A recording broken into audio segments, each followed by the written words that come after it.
A little blast from the past.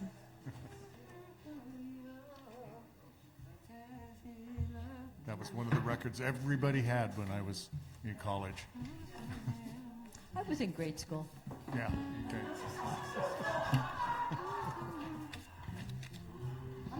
Ooh.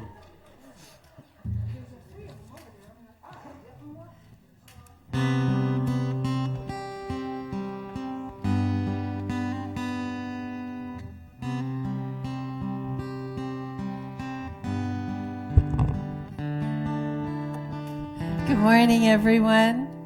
Oh, it's so beautiful. It's so good to see so many of you here this morning on the beautiful. You guys, you just don't know what a joy it is to stand here and get to see all your faces, and I look at them all very carefully because, especially when you're smiling like right now. So, good place to be in here with the rain outside. So, Blaine and Annie are music this morning. Who we just love, and thank you for being here. Yes. And so, this is a stand-up song. Yes, it's a stand-up This song. is a very stand-up song. And we're going to do, it's In the Light and the Love and the Glory, so I'll be singing without a mic, and I'll be reminding you of what we're going to do with our hands.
Yeah. That's the way we start. Everybody's awake and now. you feel wide awake, don't you? Yeah.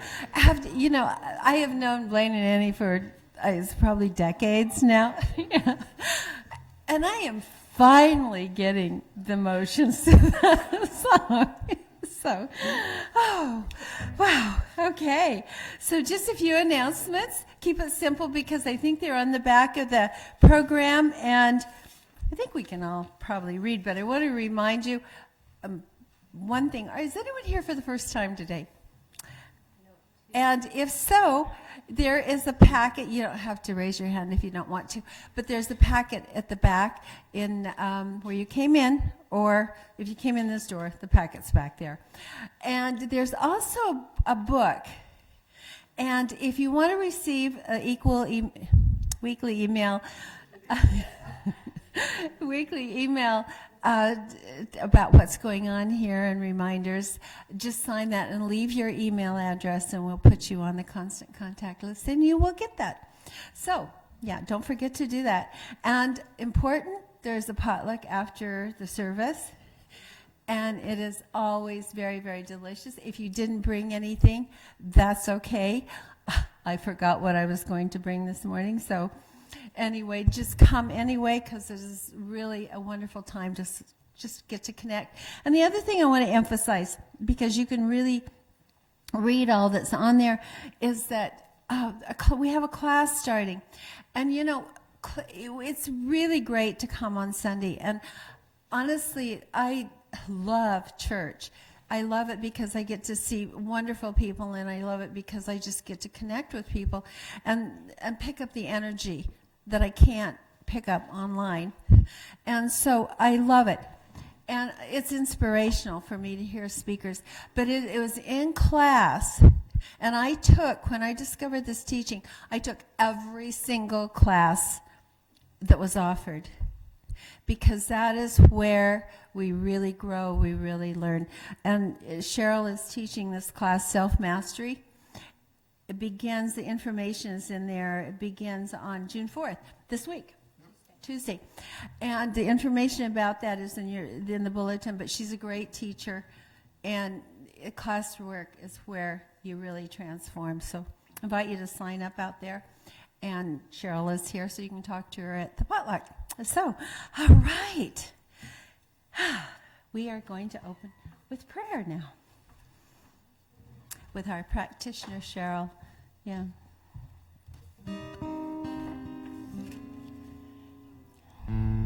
I just invite you to get comfortable in your seat.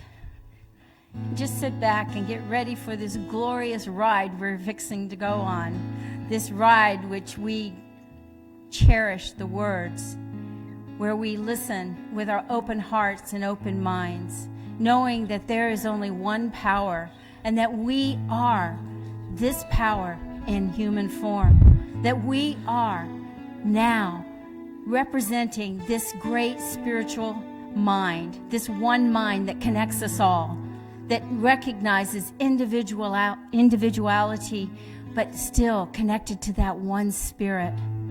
And as we sit in this cozy, warm little chapel, ready to hear the word, I know that every mind is now focused on hearing that one thing that makes a big difference in their lives, that one word that will change their perspective about this beautiful life that we've been given, this great gift.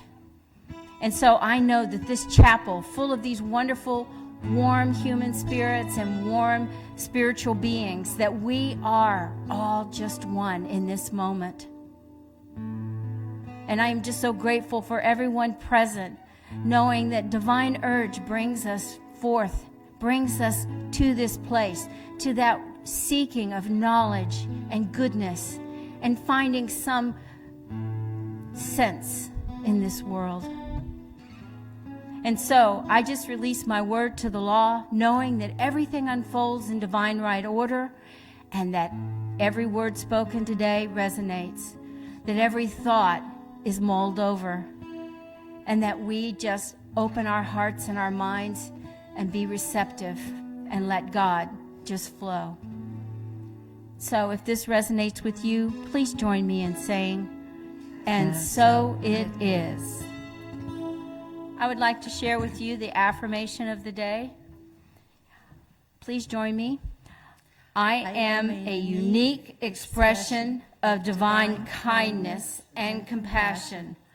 So I am empowered to step out, speak out. I know I make a difference. And so it is. Namaste. See? And so our reading today, John and his wonderful little companion. We are a pet-friendly church. Good morning. I'm glad to see you all. The theme this morning is sacred audacity, living a bold life. So let's start out with a passage from Ernest Holmes' book, Living Without Fear. Each of us, as a unique individualization of the infinite, is complete. No two people look alike, act alike, or think alike. No two faces have the same expression. Our fingerprints are different. The emotional reactions of each are different and distinct and individual. All of this in order that individuality may not be lost in the great shuffle of life. God would not be creative if his creations were monotonous repetitions. And the text for today goes on like this. To live a bold life, we must have balance. Living out of balance in many respects is similar to living out of integrity, out of our alignment with our spiritual magnificence and the truth of our being. We must give from the overflow, no longer give or live from the fumes of our energy reserves. We must love in a transformative manner. A bold life demands that we be the embodiment of dedication. Are we dedicated to a world that works for all? If so, then there should be evidence of this dedication. When someone is dedicated to their craft as a visual artist, musical artist, poet, chef, educator, or parent, the manner in which they live, move, and have their being is a testament to their dedication and conviction. When someone says that a person is the epitome of some quality, what does this mean? Are we ready to be the epitome of what it means to be bold, ready to embody the certitude that what means to be living the embodiment of science of mind? Do we live that embodiment in a holistic way, a manner that is applicable, relevant, and beneficial to all, and not just the privileged few? Let us love. And this being the Woodland Chapel, of course there is a bonus affirmation at the end. Today my conviction to live in a bold manner is evidenced in all that I do.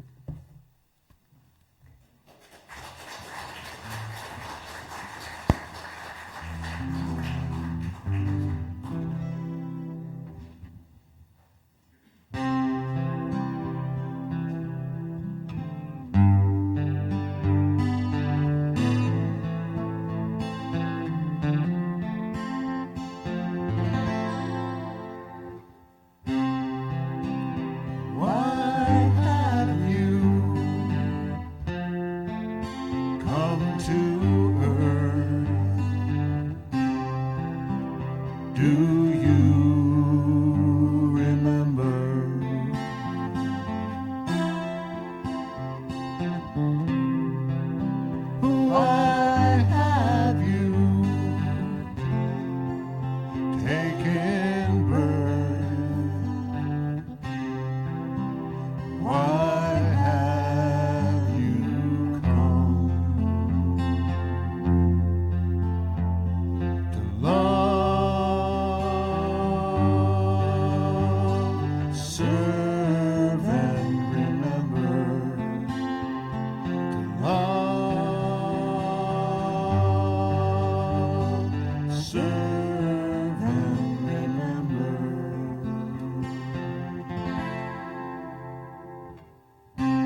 to earth. Do you remember?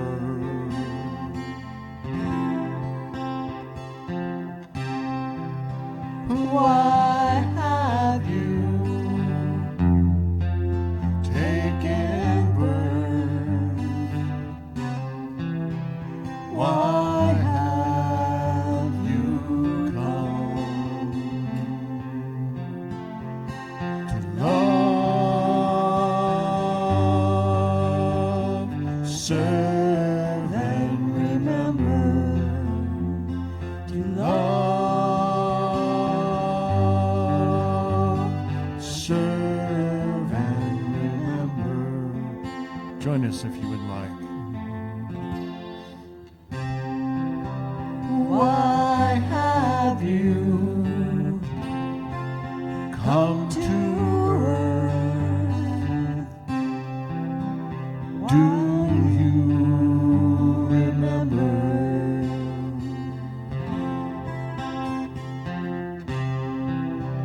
Why have you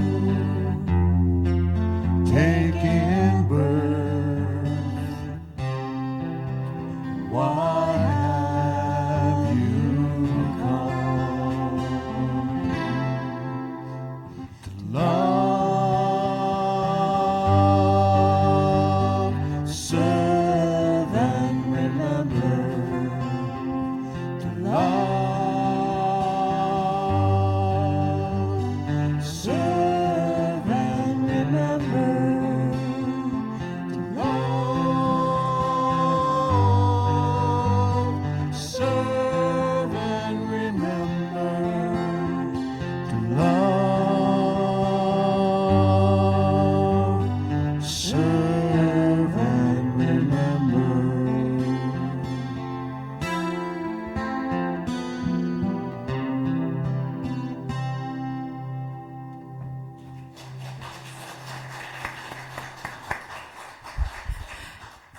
Thank you, Elaine and Andy. And so this morning we are blessed by the presence of the senior minister here at Woodland Chapel.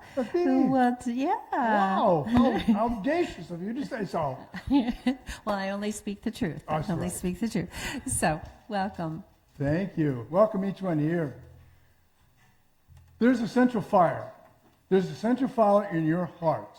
And that fire burns forever. You were born with it, it lives with you forever, and it remains with you forever. That fire is the fire of love. It is the one power of the universe that lives in you, as you, and through you. That's what we're going to talk about this morning. And what does this power do? It allows us to love, to serve, and to remember. I couldn't figure out why in the world I asked Blaine and Annie to sing that meditative song until I actually started putting my talk together this morning with the help of the Spirit. And those three concepts, the love, serve, and remember, just kept reverberating throughout my mind.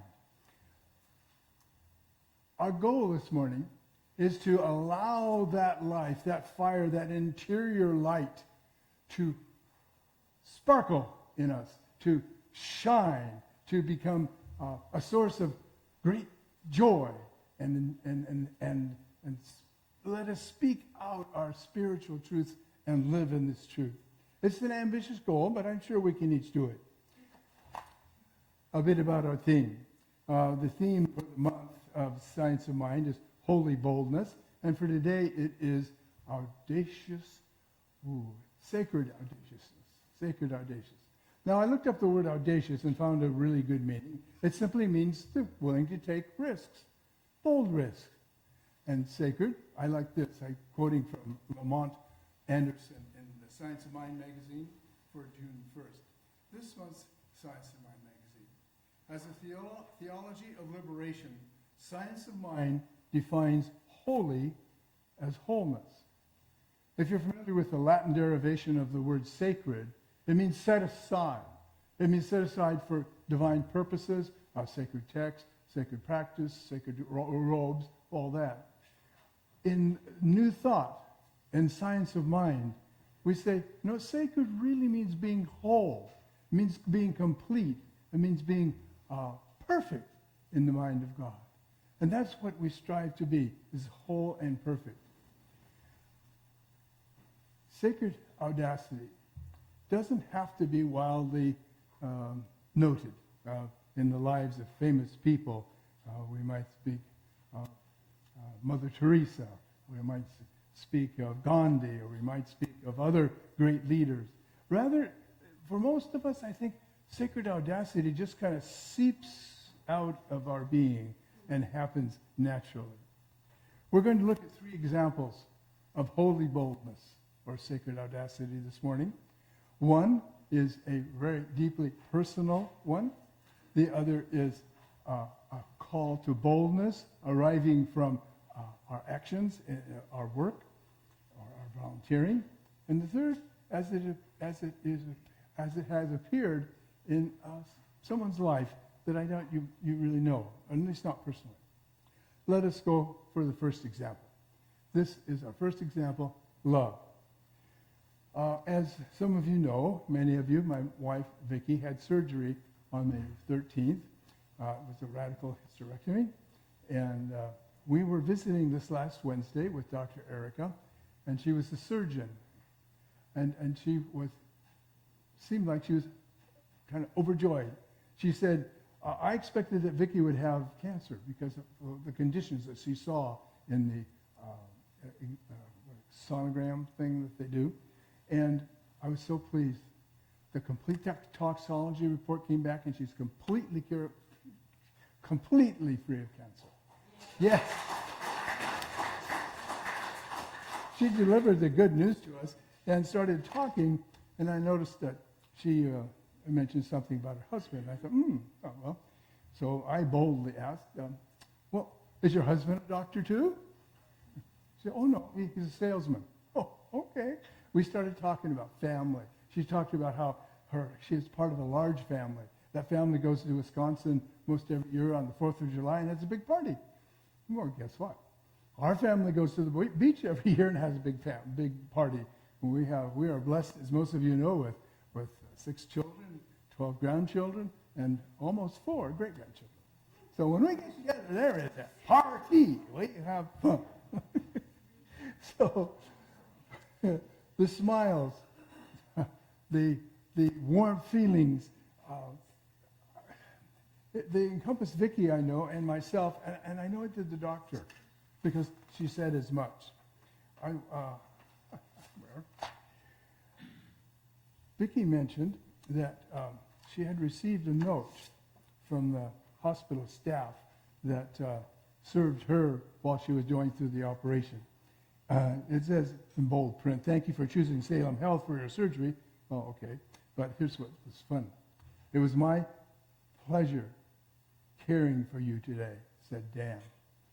"Wishing you the best of luck in your recovery, Jessica.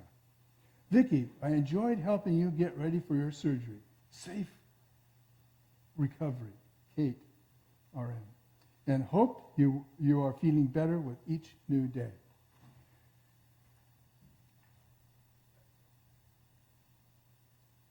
There was one person we met when she stayed overnight that was not quite so supportive. I was traveling certified medical assistant, CMA. And she had just come off a rotation in Alaska and come to Oregon to serve. And she kind of had an attitude on her shoulders. You know, tell she wasn't too pleased about everything. And so in her normal, bold way, Vicki just smiled, said, and I asked the young lady, "Oh, what's your name?" And she said, "I think it was Naisha." I said, "Well, that's a really lovely, unusual name. My name is Maur. It's a kind of unusual name." "Oh, yeah. Oh, where have you been?" "I'm a traveling CM. Oh, I didn't know you did that. People did that." And she said, "Oh, yeah, you make good money at it, but it's kind of part of the family." I said, "What?" "Oh, yeah," she said, "I have a 12-year-old daughter. And she's down in Los Angeles with her grandparents, and they're taking care of her there." And that was true all during the time that she was in Alaska. And then she started to talk about her family and how much she missed them and wanted to be with them.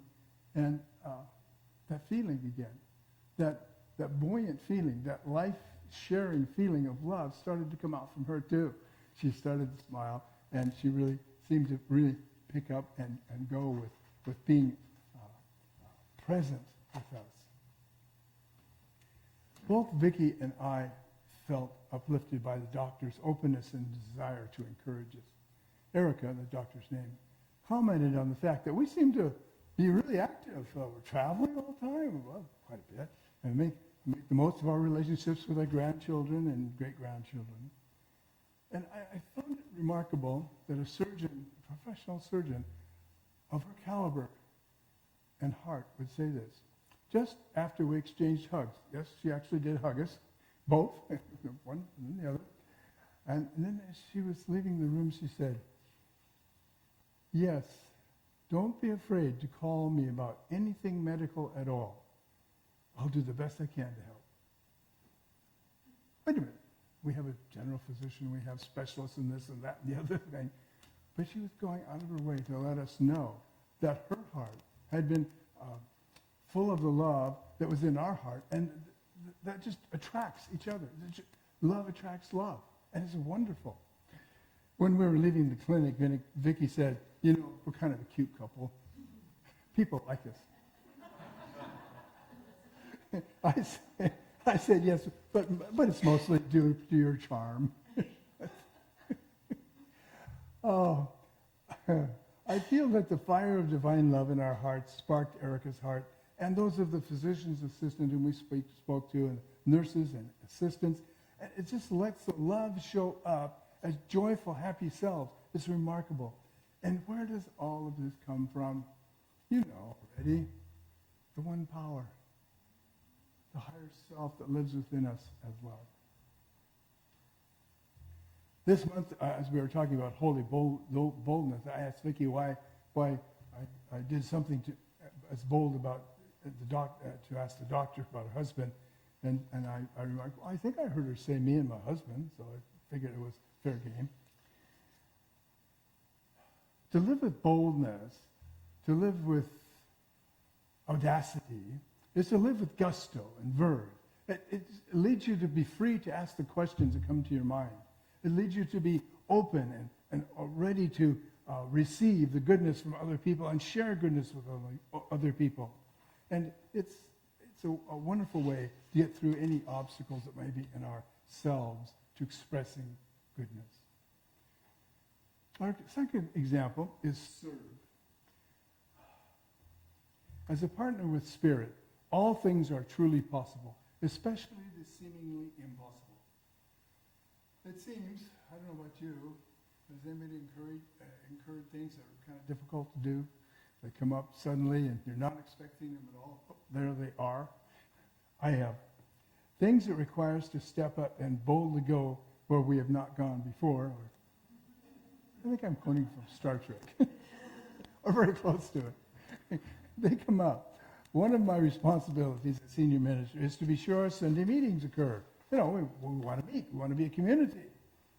Now, you probably remember there was a time when the government said no more than 10 people may get together, and then they said no more than 5 people may get together, and we're going, oh, Lordy. And so how do we do this? Overcoming this required a certain amount of audacity. It took some bold action to face the challenge. Within 1 week, we discovered and adopted a new technology. We had no experience in live streaming, but that seemed the only way to engage our congregation. So we did it. The Centers for Spiritual Living headquarters staff got together a quick seminar on how to do it simply, and we did it. I remember that very first effort. Maybe some of you remember it too, or you saw it. We moved the piano out into the library, and there Darcy and Brent could perform for us. I set up my iPhone. I got one of those somewhere back here. Yeah, as a camera, video camera. Set it on a tripod, and Reverend Don and I did the service. I don't remember, Don, was it you or me or gave the talk?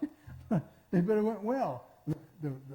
Our camera operator or sound technician at the time stepped up and focused on the individuals, the readers, and the prayer person, and all of that as we went through the service.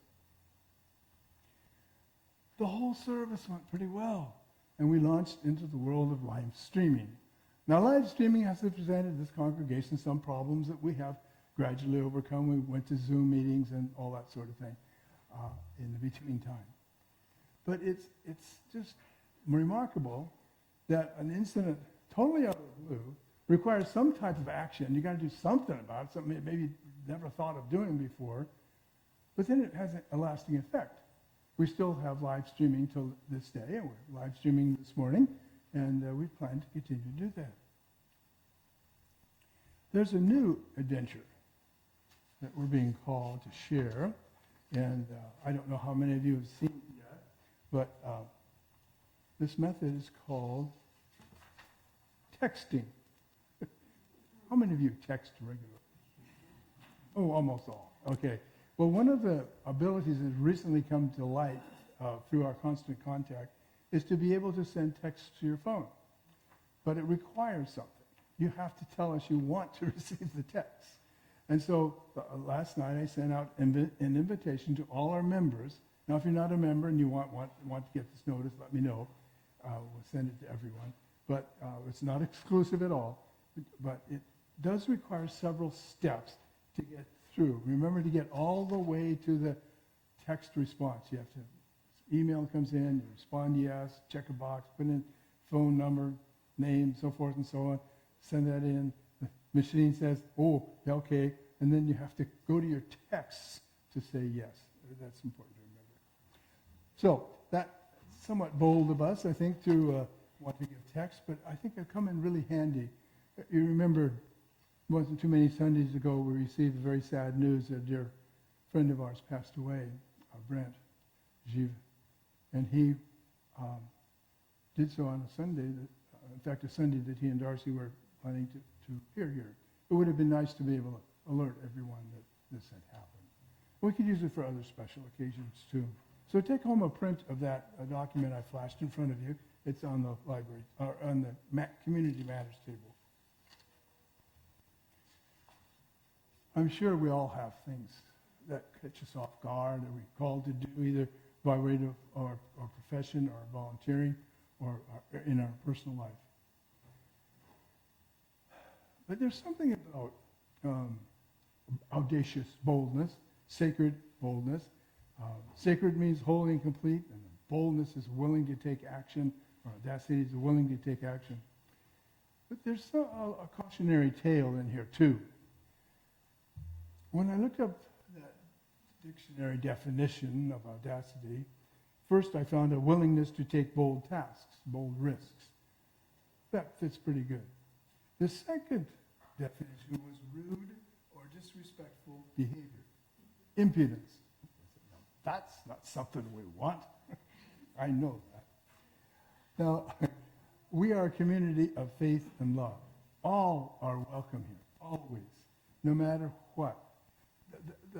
The joy of being here in community is to be accepted in warm, loving faith. Now, there's a couple things that came to mind. If you notice a person is uncomfortable talking about a topic, say, a personal matter, or it might be even a community activity, and they just aren't too comfortable about it, you could interject something and relieve a little bit of pressure there by saying, would you rather talk about something else? Well, this shows respect for their feelings and allows the other person to take control of the situation so they can maneuver and perhaps protect an area of their own personality that's a bit tender, tender. Or when someone seems to be reacting strongly to a situation, yet does not seem ready, and yet does seem ready to talk about it. It might be, I noticed you seem kind of upset when we talked about this, whatever this might be. Is there anything you'd like to share or talk about? That's an open-ended question. Is there anything you would like to share or talk about? If they say no, move the conversation along to another topic. Either way, if they decide to say yes, this approach shows your support and willingness to listen without judgment. So important. Listen without judgment. Deep listening is part of our spiritual experience. It's part of our spiritual living. To be sensitive and listen to what's happening around us, and especially to the people who come into our lives. Now, I don't want to overemphasize this point, but I find that so often when visitors come to visit this community, they say things like, wow, I feel like I'm at home here. The messages seems to be what I've always believed, and the people are so warm and so genuine and so accepting. That's us. That's the truth about us. That's our sacred boldness coming into action. We just are bold and love them all up. Now, I come to the third example. Remember. Love, serve, and remember. Sacred audacity usually shows up as a natural outflow of what we believe and become willing to share. In this case, it's a remembrance of a father. Have you ever heard of Alan Hasdick? No? Well, it's been in the news a bit. On May 16th, he had a day in his life, unlike any he had had so far. Alan was selected to be the valedictorian at the early college high school in Texas. When he walked on stage to deliver his graduation speech, almost no one knew in the audience what he was going through. You see, his father, Miralem Hasdick, was diagnosed with pancreatic cancer. But Alan never shared this, not until he delivered his graduation. He said, my father died yesterday. Audience members kind of gasped. And I attended his funeral today, right before graduation. He spoke of the love and the closeness he shared with his dad. Some came to tears. After the funeral, you see, Alan swooped up his sister and drove the 45 minutes to the graduation. At only 18 years old, Alan buried his dad. He said, that's why my shoes are muddy, he told his classmates. That's why my arms are shaking, because I had to carry him into his grave and bury him. I can't pretend I want to stand up here right now, Alan said. But I can't throw away something he worked so hard for me to achieve. And that's why I'm going to go to college, and I'm going to spend every hour of every day working to achieve my goals, because that's what he wanted, and I'm going to do it for him. He later reported, I saw a room full of people crying. I saw people being moved by what I was saying. That's when I knew I was not alone. Just like my dad was proud of me, and he would be proud of me right now, I'm proud of him. That was a rough day, as I recall.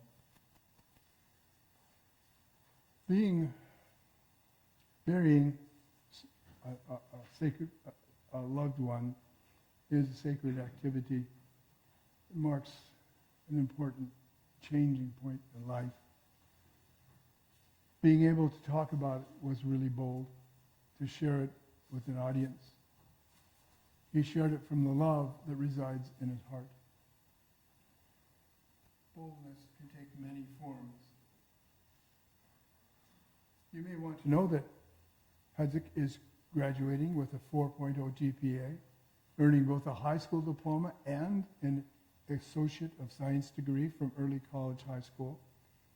He said he is excited to start at the University of Texas at Austin in the fall and plans to major in chemical engineering.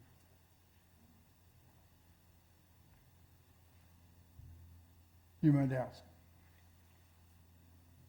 what is the result of living boldly, sacredly?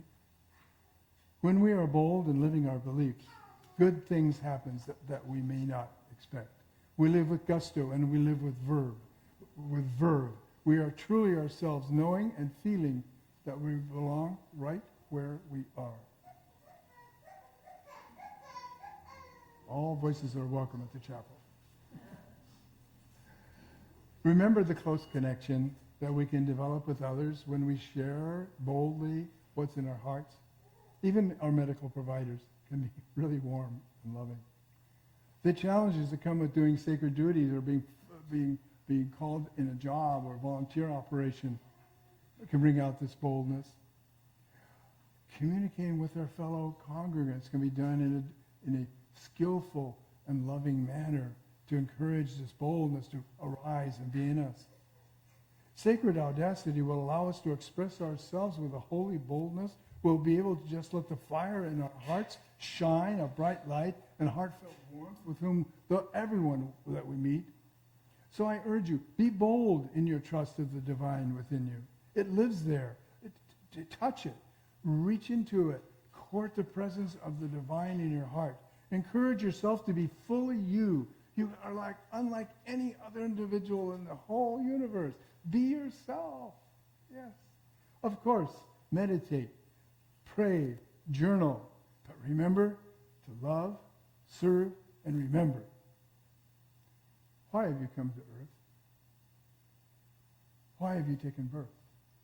It is to love, to serve, and to remember.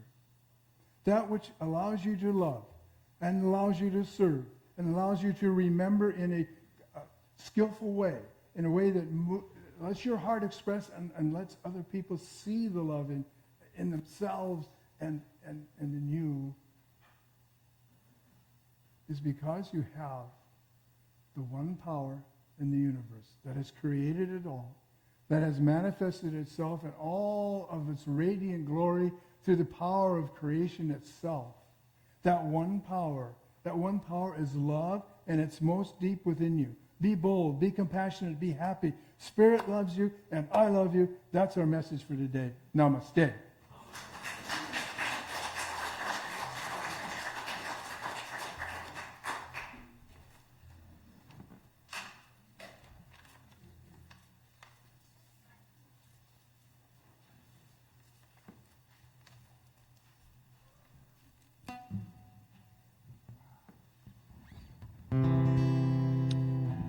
As many of you know, I do a song called Everything is Holy Now. And the reason that that song is meaningful to me is because there is only one power that animates all that we see and all that we do.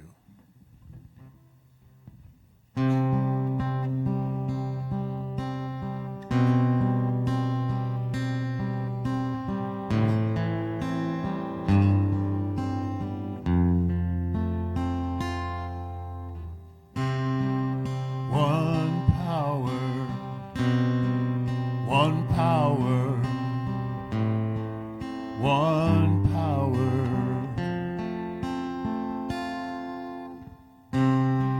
there's one power invisible, but you see it everywhere and every day. One power indescribable, but you speak of it with every word you say. It's mysterious until you know the truth. It's as simple as the love inside of you. Call it God, call it Spirit, call it Jesus, call it Lord, call it Buddha, Ma'alua, angel's wings or heaven's door. But whatever name you give it, it's one power, can't you see? It's the power of the love in you and me. One power, one power.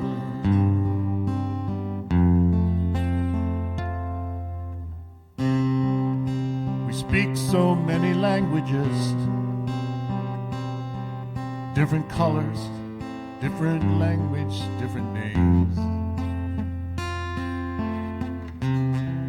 But the difference is only dangerous when we forget in our hearts we're all the same.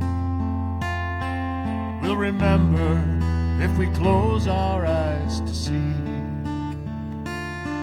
that the differences were never meant to be.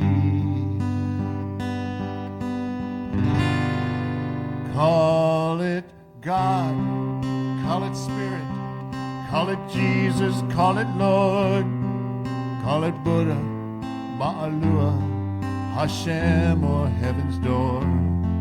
It's Muhammad, it's your mind, it's your soul, it's your sign, it's the universe, it's music, Mother Earth, or Father Time. But whatever name you give it, it's one power, can't you see? Whatever name you give it, it's the very air we breathe. It's the power of the love in you and me. One power, one power. And it's the moment of creation. It's an everlasting peace. It's the freedom of forgiveness. It's the sweetness of release. It's the joy of inspiration. It's the sunshine on your face. It's the birthright of all nations. It's the boundlessness of space. It's the beauty of a baby. The serenity of sleep.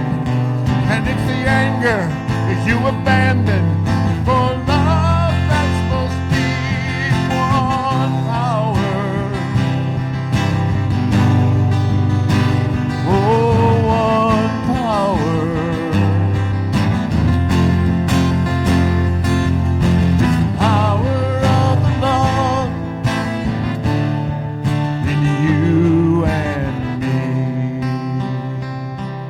One power, one power.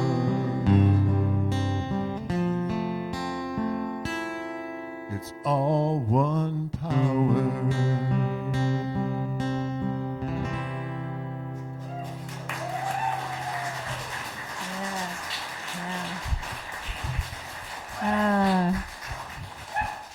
Thank you, Blaine. That really opened our hearts. Thank you so much.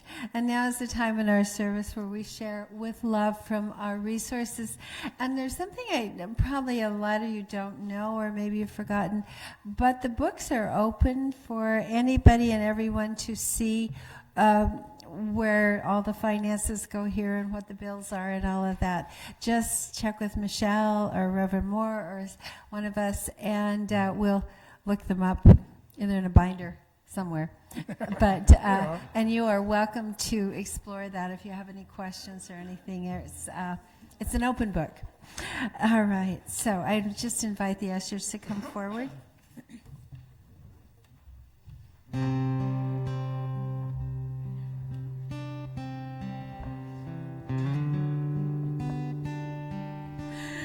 And so we have another affirmation. We love affirmations because they remind us of what is true. So say it with me, please.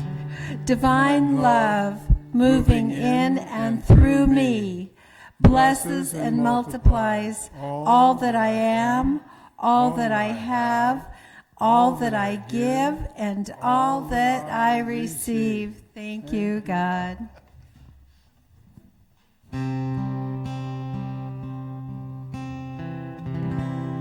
I'm so blessed. I am so blessed. I am so grateful for all that I have. I am so blessed. I am so blessed. I am so grateful. I am so blessed. I am so blessed. I am so blessed. I am so grateful for all that I have. I am so blessed. I am so blessed. I am so grateful. I am so blessed. The blessings of the universe flow in and through us. These blessings are so great, so wonderful, that we find joyous ways of sharing them. And one way is by the gifts that you give to support our work here at the chapel. And to support yourself, really. It's through these gifts that we can have Sunday services and live streaming and all the good things that we do. The classes we offer, yes. The book study. So join me in giving thanks from the depth of your heart and accepting the gift that is for all of us as we stay together. And so it is. If you'd like to stand now, we can do our prayer of protection. The words are in the program. The light of God surrounds us. The love of God enfolds us. The power of God protects us. The presence of God watches over us. Wherever we are, God is. And all is well. And so let's form a circle. Let peace on earth.